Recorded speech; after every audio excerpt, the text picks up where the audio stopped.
Hello दोस्तों, welcome back to the channel commerce heroes classes. तो बच्चों कंटिन्यू करते हैं अपने टॉपिक के साथ, valuation of assets and valuation of shares. बहुत अच्छा टॉपिक है, बहुत सिंपल टॉपिक है, ज़्यादा लेंदी टॉपिक नहीं है, काफ़ी अच्छा स्कोर हो सकता है इसके अंदर। बस एक छोटी सी रिक्वेस्ट है मेरी आपसे कि वीडियो को पूरा देखा करो, आंसर वीडियो के साथ साथ नोट्स भी बनाया करो।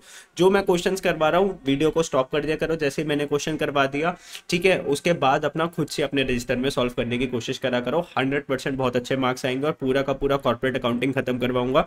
जिसने भी अभी कॉर्पोरेट अकाउंटिंग के पीछे के लेक्चर्स नहीं देखे तो देखो यहाँ पर आई बटन आ रहा होगा, तो पहले पीछे के लेक्चर्स देख लेना, ऐसे बीच से मत कूद जाना। एंड बच्चों डिस्क्रिप्शन बॉक्स में आपको क्या दिखेगा, लिंक दिखेगा, वहां से भी आप लोग कॉर्पोरेट अकाउंटिंग की प्लेलिस्ट को देख सकते हो। और बच्चों एक छोटी सी रिक्वेस्ट और आपसे है, जो जो भी बच्चे इस वीडियो को देखते हैं बच्चों, एक जो है ना कमेंट डाल दिया करो कि yes sir I am watching the video, मेरे को वीडियो अच्छी लग रही है, या फिर जो भी मतलब आपको जो भी मैसेज डालना है, यू कैन से कि यस सर वीडियो मेरे को अच्छी लगी थी। देखने के बाद अगर अच्छी लगती है तो देन यू कैन से। एक क्या होता है कि मेरे को पता होता है यार कितने स्टूडेंट्स इस वीडियोस को देख रहे हैं एंड कितने बच्चों को वाकई में क्या मिल रही है, हेल्प मिल रही है, तो थोड़ा सा अंदर से मोटिवेशन रहता है, चलो किसी का तो भला हो रहा है इस वाली वीडियोस के साथ, ठीक है। चलो बच्चों हम लोग मेथड कर रहे थे कैपिटलाइजेशन मेथड, ठीक है। और हमेशा थोड़ा सा खुश रहा करो, खुशी खुशी के साथ पढ़ाई करा करो, थोड़ा सा स्माइल रखा करो चेहरे के ऊपर। ऐसा नहीं है कि सर ये जेल है, सर बर्डन है हमारे ऊपर, नहीं सर, ये हमारी रिस्पॉन्सिबिलिटी है, हमें पढ़ना पड़ेगा, ये हमारी लाइफ को चेंज करेगा। तो बच्चों बात करते हैं कैपिटलाइजेशन मेथड। कैपिटलाइजेशन मेथड के दो मेथड थे, capitalisation of average profit method and capitalisation of super profit method. एक छोटा सा मैंने आपको क्वेश्चन करवाया था लास्ट वीडियो के अंदर, लेकिन मैं कुछ और चीजें आपको इसके अंदर बताने वाला हूं। बच्चों इसके अंदर लास्ट क्वेश्चन अगर आप देखोगे जो मैंने आपको जो करवाया था वो करवाया था इलस्ट्रेशन नंबर 6। बच्चों इसके अंदर हमने क्या निकाली थी, कंपनी की कैपिटल एम्प्लॉयड निकाली थी, एसेट्स माइनस लाइबिलिटीज करके। और कैपिटल एम्प्लॉयड निकालने के बाद मैंने उसको नॉर्मल रेट ऑफ रिटर्न के साथ क्या करा था, मल्टीप्लाई करा था। अभी मैं दोबारा से कुछ और क्वेश्चंस करवाने वाला हूं ताकि आप लोगों की अंडरस्टैंडिंग और अच्छे से रेडी हो जाए। बच्चों कभी कभार क्वेश्चन में क्या होता है, कैपिटल एम्प्लॉयड गिवन नहीं होती। अगर क्वेश्चन आसान आएगा तो उसमें कैपिटल एम्प्लॉयड गिवन होगी, लेकिन कभी कभार कैपिटल एम्प्लॉयड नहीं गिवन होती, आपको क्या निकालनी पड़ती है, कैपिटल एम्प्लॉयड निकालनी पड़ती है। तो सर कैपिटल एम्प्लॉयड सीधी सी बात है सर, हम कैसे निकालते हैं सर, एसेट्स में से आउटसाइड लाइबिलिटीज को क्या कर दो सर, माइनस कर दो। एसेट्स में से आउटसाइड लाइबिलिटीज को आपको माइनस करना होता है, आपकी क्या निकल जाती है, कैपिटल एम्प्लॉयड निकल जाती है, ठीक है। तो चलो सर कुछ क्वेश्चंस आप हमें करवा दो। यस बिल्कुल मैं आप लोगों को कुछ क्वेश्चंस करवा देता हूं, ठीक है। तो कुछ और क्वेश्चंस के साथ सर आप हमारी तैयारी, चलो ये करते हैं। इलस्ट्रेशन नंबर 7, अब business has earned an average profit of 2 lakh rupees. एक बिजनेस ने कितना एवरेज प्रॉफिट कितना कमाया, ध्यान से सुनना, 2 lakh rupees during the last few years and the normal rate of return is similar business is 10%। तो एक बिजनेस है उसने कितना एवरेज प्रॉफिट अर्न करा है बच्चों, 2 lakh rupees average profit earn करा है। और बच्चों अगर हम देखे जाएं तो नॉर्मली इस बिजनेस के अंदर कितने पैसे आप कमा पाते हो, 10% पैसे आप कमा पाते हो। Find out the value of goodwill by, भैया आपको गुडविल की वैल्यू निकालनी है by capitalisation of super profit method. तो बच्चों सुपर प्रॉफिट मैंने आपको निकालना सिखाया था। सुपर प्रॉफिट क्या होता है, एवरेज प्रॉफिट में से माइनस कर देते हैं नॉर्मल प्रॉफिट, तो जो एक्स्ट्रा प्रॉफिट हमारी कंपनी ने कमाया है उसको क्या बोलते थे, सुपर प्रॉफिट बोलते थे। ये कनेक्टेड है हमारी पीछे वाली वीडियोस के साथ। Super profit if the goodwill is valued eight, और आपको क्या निकालना है सर, सुपर प्रॉफिट निकालना है। If the goodwill is valued at 3 year purchase of the super profit, the assets of the business were, assets कितनी थी बिजनेस की, 20 लाख रुपीस की, and the external liabilities are 3,60,000। बच्चों एसेट्स में से लाइबिलिटीज माइनस करके क्या आ जाएगा हमारे पास, कैपिटल एम्प्लॉयड आ जाएगा। तो 20 लाख रुपीज में से माइनस कर दो 3,60,000, बताओ कितना आंसर आएगा। यस बताओ बच्चों, बताओ बताओ, थोड़ा पार्टिसिपेट करा करो यार, जब भी तो अच्छा लगेगा। तो 20 लाख में से सर हमने माइनस करा 3,60,000, तो कितना आ जाएगा, 16.4 लाख रुपीज आ जाएगी। ये क्या आ गई हमारी कैपिटल एम्प्लॉयड। ध्यान से समझना मेरी बात को। सर हमें क्या निकालना है सर, सुपर प्रॉफिट निकालने के लिए हमें चाहिए average profit minus normal profit. Sir ये नॉर्मल प्रॉफिट कैसे निकलेगा, एनपी मतलब नॉर्मल प्रॉफिट। तो बच्चों मैंने बताया था नॉर्मल प्रॉफिट निकालने के लिए आप लोग क्या करोगे sir, normal profit is equals to capital employed, capital employed को छोटे में लिख रहा हूं, आप लोग एग्जाम में पूरा लिख कर आओगे, capital employed multiply by normal rate of return upon में 100। सर कैपिटल एम्प्लॉयड कितनी है, 16,40,000, सर एक जीरो ज्यादा लगा दिया आपने है। और नॉर्मल बिजनेस कितना अर्न कर लेते हैं भैया, normal rate of return question में कितना गिवन है, 10%, तो इसको मल्टीप्लाई बाय कर देंगे बच्चों 10% के साथ, तो कितना आ जाएगा बच्चों, ये आ जाएगा रुपीज 1,64,000। कितना आ गया? 1,64,000 आ गया हमारा नॉर्मल प्रॉफिट। तो आओ जल्दी से चेक कर लेते हैं। सर कैपिटल एम्प्लॉयड हमने निकाल लिया 16,40,000, नॉर्मल प्रॉफिट बच्चों हमने निकाल लिया 1,64,000। सुपर प्रॉफिट कैसे निकालेंगे? एवरेज प्रॉफिट में से नॉर्मल प्रॉफिट माइनस कर देंगे। तो आओ सुपर प्रॉफिट में से average profit minus normal profit करें। तो क्वेश्चन में बता रखा है एवरेज प्रॉफिट कितना था आपका बच्चों? एवरेज प्रॉफिट 2 लाख रुपीज का था, है ना। और नॉर्मल प्रॉफिट तो हमने निकाला, तो एवरेज प्रॉफिट था 2 लाख, नॉर्मल प्रॉफिट था 1,64,000। सर माइनस कर दो, तो 2 लाख में से माइनस कर दोगे 64,000। बच्चों आंसर कितना आया? 36,000। ये हमारा क्या है? Super profit. कि हमने बाकी कंपनी से ज्यादा एक्स्ट्रा पैसे कितने कमाए? सर हमने कमाए 36,000 रुपीज। तो बच्चों यहाँ पे जो 36,000 जो आया वो क्या निकल के आया? आपका सुपर प्रॉफिट निकल के आया। बोलो इतनी सी बात समझ में आ गई? डन है इतनी सी बात? Yes sir, okay. चलो आगे चलते हैं। सर क्या बोल रहा है? Goodwill by capitalisation of super profit. ठीक है, goodwill by capitalisation of super profit. अभी हम सुपर प्रॉफिट से जो गुडविल है वो निकाल देते हैं। तो सुपर प्रॉफिट हमारे हाथ में, उसको नंबर ऑफ ईयर परचेज के साथ क्या करना है? मल्टीप्लाई करना है। तो बच्चों सुपर प्रॉफिट कितना है? 36,000। तो 36,000 को मल्टीप्लाई बाय 3 कर दोगे तो कितना आ गया? 1,08,000 रुपीज आ गया। ये 1,08,000 आपको क्या दिखा रहा है? Goodwill at 3 year purchase of super profit. तो बच्चों सुपर प्रॉफिट मेथड से हमने क्या निकाल दी? गुडविल निकाल दी। ये ऑलरेडी प्रीवियस वीडियोस में मैं करवा चुका हूँ। नाउ समथिंग, ये वाला जो पॉइंट जो है ये एक न्यू पॉइंट है जिसमें क्या बोल रहा है? Goodwill by capitalisation of super profit. Goodwill by capitalisation of super profit. तो भैया इसका फॉर्मूला क्या होता है? ध्यान से देखना। इसका फॉर्मूला क्या होता है? Goodwill is equals to super profit multiply by 100 upon में नॉर्मल रेट ऑफ रिटर्न। तो बच्चों ध्यान से देखना, सुपर प्रॉफिट कितना था हमारा? 36,000 था। बच्चों 100 का 100 ले लिया। क्वेश्चन में नॉर्मल रेट ऑफ रिटर्न कितना था? सर 10 गिवन था। तो बच्चों अगर आप यहाँ पे देखोगे, यहाँ पर अगर आप देखोगे तो कितना आया? 3,60,000 रुपए निकल के आई हमारी गुडविल। तो जैसे ही आप फॉर्मूले में वैल्यू सब्स्टिट्यूट करोगे आपका आंसर निकल के आ जाएगा 3,60,000। तो ये था क्या था? Goodwill by capitalisation of super profit method. चलो बच्चों एक और क्वेश्चन करते हैं capitalisation of super profit method के साथ। तो आप लोगों को कॉन्सेप्ट भी सिखा देता हूं मैं, प्लस क्वेश्चंस भी करवा देता हूं, ताकि जब आपके एग्जाम में जब आए तो आप लोग अच्छे से नंबर स्कोर कर पाओ। तो ध्यान से देखना। देखो वीडियो को आप लोग पॉज कर दो, पहले खुद से ट्राई करने की कोशिश करा करो। ठीक है सर, सोल्यूशन तो सामने दिख रहा है, अभी छुपा लो ना इस चीज को। तो average profit of the firm is, business का एवरेज प्रॉफिट कितना है? भैया मेरे बिजनेस ने एवरेज प्रॉफिट कितना अर्न करा? 1,50,000 रुपीज अर्न करा। Total tangible assets of the firm, मेरे पास एसेट्स कितने की थी? सर 14 लाख रुपीस की थी। बाहर वालों को कितना देना था? सर 4 लाख रुपीस देना था। तो सर 14 लाख रुपीस की मेरे पास एसेट्स थी, बाहर वालों को 4 लाख रुपए देना था। तो अल्टीमेटली मेरे पास कैपिटल एम्प्लॉयड कितनी थी? मैंने बिजनेस में कितने पैसे लगा रखे थे? सर 10 लाख रुपीज लगा रखे थे, बिकॉज सर 14 लाख रुपए में से 4 लाख तो बाहर वालों को देना ही था। तो कैपिटल एम्प्लॉयड कितनी आ गई बच्चों? 10 लाख रुपीज। अब क्या लिख रखा है? इन the same type of business, ऐसे ही अगर कोई बिजनेस करता है तो नॉर्मल रेट ऑफ रिटर्न क्या आता है? 10% ऑफ कैपिटल एम्प्लॉयड आता है। क्या आता है? 10% ऑफ कैपिटल एम्प्लॉयड आता है। ठीक है, ठीक है। तो कैपिटल एम्प्लॉयड आ गया हमारे पास। सर ऐसे ही बिजनेस के अंदर 10% क्या होता है? Normal rate of return. तो बेटा कैपिटल एम्प्लॉयड को जब आप नॉर्मल रेट ऑफ रिटर्न के साथ मल्टीप्लाई करते हो तो क्या निकल के आता है? बिजनेस का नॉर्मल प्रॉफिट। तो अगर आप देखोगे सर कैपिटल एम्प्लॉयड 10 लाख था, 10 लाख का 10% कर दिया, कितना आ गया सर? 1 लाख रुपीज आ गया। सुपर प्रॉफिट कैसे निकलेगा? एवरेज प्रॉफिट में से नॉर्मल प्रॉफिट माइनस कर दो, तो एवरेज प्रॉफिट कितना था? 1,50,000। और बच्चों हमारा जो नॉर्मल बिजनेस प्रॉफिट था वो कितना था? 1 लाख। तो 1.5 लाख में से 1 लाख माइनस कर दिया, तो बच्चों हमारा सुपर प्रॉफिट कितना आया? 50,000। अब बस अगर क्वेश्चन आया कैपिटलाइजेशन ऑफ सुपर प्रॉफिट, तो उसका फॉर्मूला क्या होता है? Goodwill is equals to super profit into 100 divided by normal rate of return. तो भैया आप देखो यहाँ पर गुडविल सुपर प्रॉफिट कितना है हमारा? 50,000 मल्टीप्लाई बाय 100 अपॉन में 10 करके भैया कितनी वैल्यू आ गई हमारी? 5 लाख रुपीस की हमारी वैल्यू आ गई। तो इस तरीके के क्वेश्चन आपके एग्जाम में आपको देखने को मिलेंगे। ये वाला क्वेश्चन भी आप लोग क्या कर सकते हो? ट्राई कर सकते हो। ध्यान से सर क्वेश्चन को दिखा दो एक बार। ये वाला क्वेश्चन है, इसको क्या कर लो? ट्राई कर लो जल्दी से। अगर आपने ट्राई कर लिया तो भैया आपकी वैल्यूज आ जाएगी। ये सेम अभी जैसा क्वेश्चन जो करवाया उसके जैसा क्वेश्चन है। आप यहाँ पे देखोगे कैपिटलाइजेशन ऑफ सुपर प्रॉफिट कितना आया होगा आपके पास? 1,80,000। और सुपर प्रॉफिट मेथड से गुडविल कितनी निकल के आई होगी सर? 54,000। तो आई होप आपको ये वाला कॉन्सेप्ट क्या हो गया? समझ में आ गया।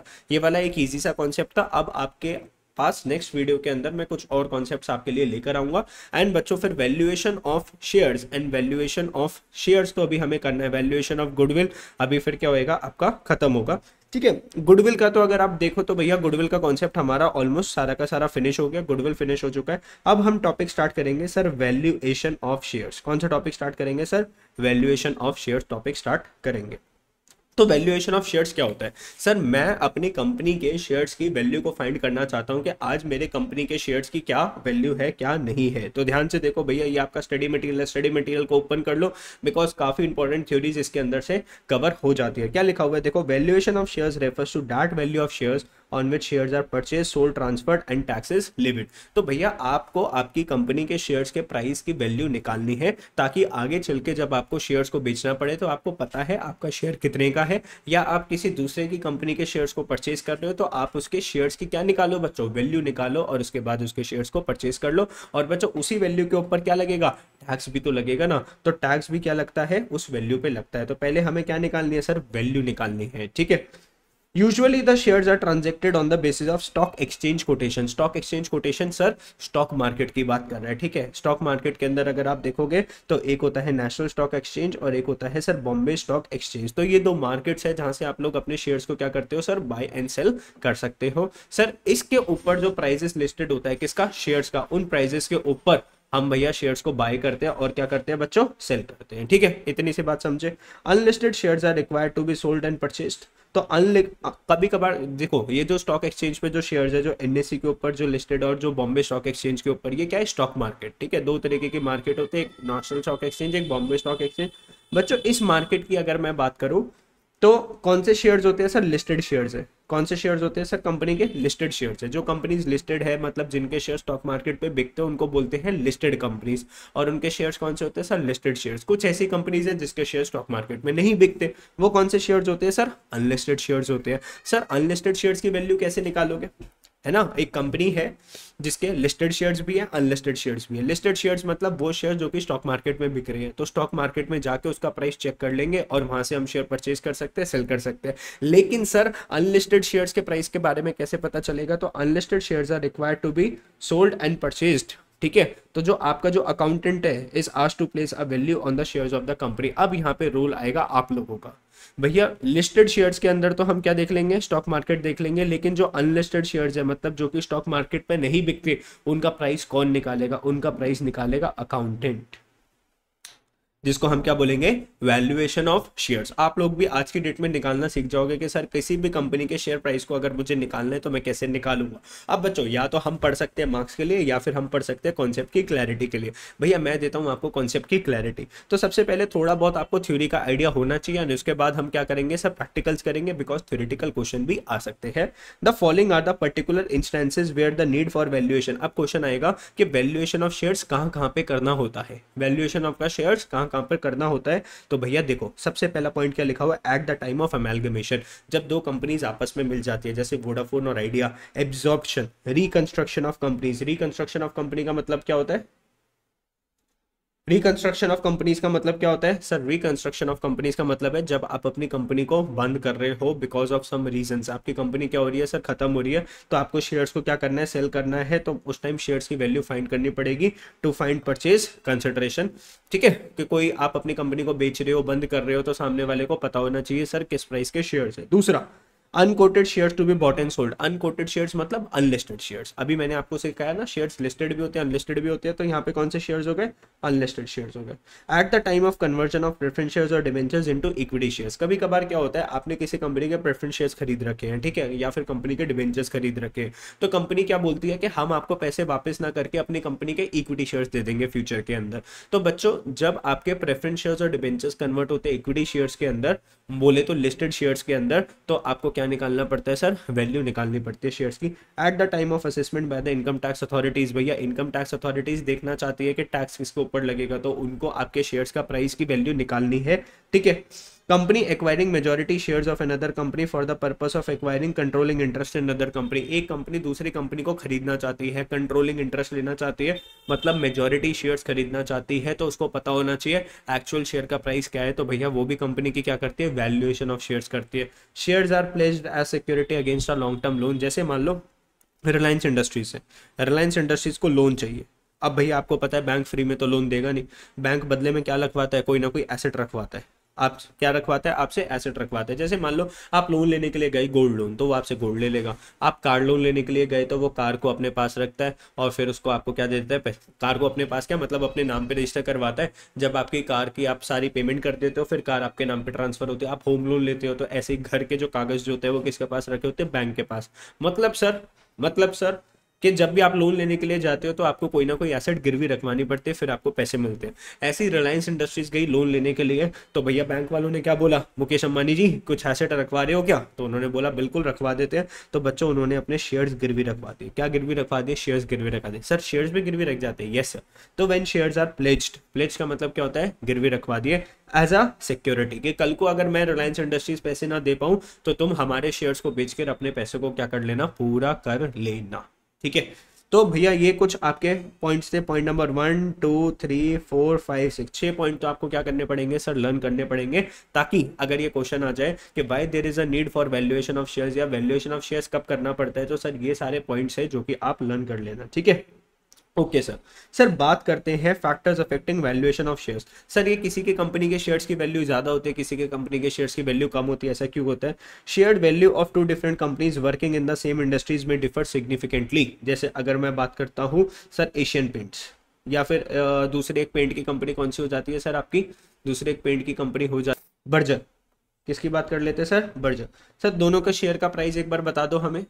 अब देखो बच्चों दोनों पेंट्स की कंपनीज है, एक तो एशियन पेंट्स और एक दूसरी Berger.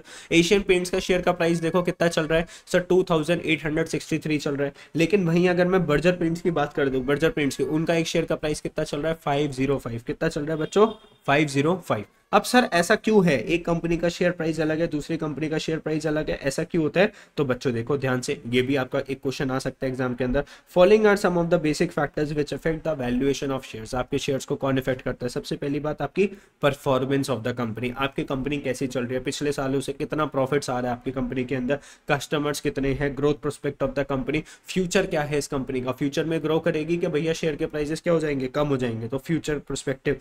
Dividend policy of the company. Sir जो डिविडेंड है, देखो डिविडेंड क्या होता है कि जब भी आप किसी कंपनी के शेयर्स को परचेज करते हो तो आप उस कंपनी के क्या बन जाते हो बच्चों, ओनर बन जाते हो।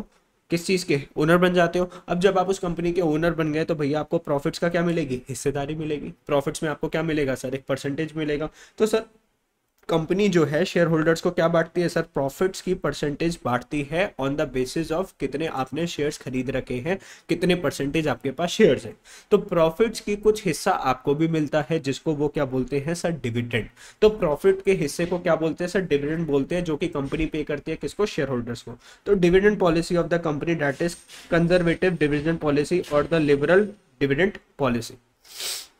सर लिबरल डिविडेंड पॉलिसी क्या होती है सर, लिबरल है कि मतलब कंपनी खोल के क्या बांट रही है सर, डिविडेंड बांट रही है। ठीक है, और कंजर्वेटिव क्या होती है कि कंपनी डिविडेंड कम देती है, कंपनी ज्यादा डिविडेंड नहीं देती। Financial strength of the company and it's accumulated reserve. Sir depend करता है financial strength of the company, company के पास खुद के कितने पैसे लगे हुए हैं। सर कंपनी के खुद के पैसे लग रखे हैं कि उसने मार्केट से पैसे ज्यादा उठा रखे हैं। तो अगर कंपनी ने खुद की कैपिटल ज्यादा लगा रखे है तो फाइनेंशियल स्ट्रेंथ क्या होती है, स्ट्रांग होती है, कंपनी के पास बहुत सारा कैश का बैलेंस है। Government policies with respect to companies business. Government की क्या पॉलिसीज है कंपनीज के, भैया गवर्नमेंट ज्यादा टांग तोड़ी ना आती इस वाले बिजनेस के अंदर, गवर्नमेंट को ये वाले बिजनेस के लोग पसंद आते हैं या नहीं आते। Demand and supply of shares. भैया इस कंपनी के शेयर्स कितने बिकते हैं, अगर ज्यादा डिमांड है, पब्लिक ज्यादा खरीदती है इन वाले शेयर्स को, तो ऑब्वियसली शेयर के प्राइस बढ़ेंगे ना बच्चों। Yes, the nature and size of the business, कितना बड़ा बिजनेस है कि छोटा business. Net asset position of the business, ठीक है, कितनी एसेट्स है, कितनी लाइबिलिटीज है। मैनेजमेंट ऑफ द कंपनी कैसी है। सर कंपनी बोनस शेयर्स देती है, राइट इशू देती है। राइट इशू क्या होता है अभी सीखेंगे आपके शेयर्स वाले टॉपिक के अंदर। Political factors and government attitude towards the industries. तो पॉलिटिकल फैक्टर्स कौन से है, गवर्नमेंट का एटीट्यूड टुवर्ड्स द इंडस्ट्री, कि मतलब गवर्नमेंट को क्या लगता है ये इंडस्ट्री जरूरी है हमारे सेक्टर के अंदर, नहीं है। अब जैसे मान लो मैं एजुकेशन इंडस्ट्री को बिलोंग करता हूँ तो भैया बहुत जरूरी है, तो सरकार बहुत पैसे लगाती है बच्चों की एजुकेशन के ऊपर, जिससे हमारी इंडस्ट्री को भी क्या मिलता है सर, फायदा मिलता है।